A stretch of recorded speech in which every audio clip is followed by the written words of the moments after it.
Hello, I'm Antonio Mora, and this is the newsandnews.com Day in Brief. Today's top stories in about 3 minutes. It's Thursday, May 10th at about 6:30 p.m.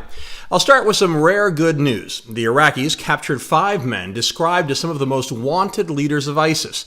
They had first captured a top aide to ISIS leader Abu Bakr al-Baghdadi and then used the Telegram messaging app on the aide's phone to lure 4 top commanders into Iraq from Syria.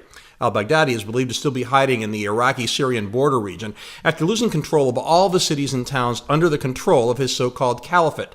The end of ISIS savagery cannot come too soon. More good news, 3 Americans who were prisoners of the North Korean dictatorship hitched a ride back home on Secretary of State Mike Pompeo's plane. They were released as a gesture of goodwill by Kim Jong-un in advance of his summit with President Trump. We now know that will take place in Singapore on June 12th. Now the bad news. The winds of war are beginning to howl in the Middle East. A couple of days ago, Israel struck some Iranian targets in Syria. The Iranians, ill-advisedly, responded by shooting some rockets at the Israelis in the Golan Heights. Israel does not take kindly to attacks on its forces.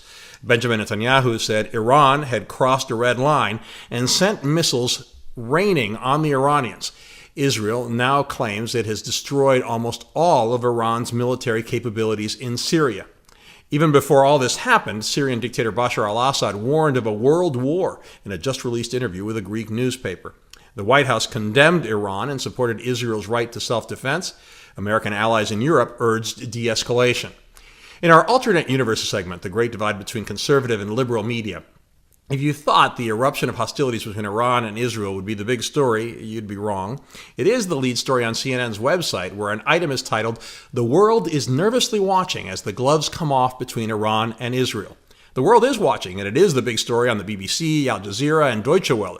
But it took Jake Tapper's CNN show a half hour to address it, and then only gave it 3 minutes. Far more important was the alleged bad behavior by Michael Cohen and others in the Trump world, even though nothing significant happened today. Come on, Jake.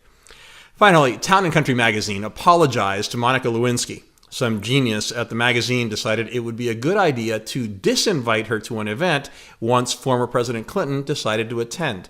Of course, a social media firestorm ensued.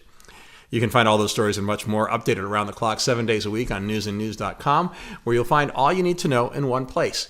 Please subscribe to our YouTube channel by clicking on the right of your screen just below this video, and please follow me on Twitter at AMoraTV. I'll see you tomorrow.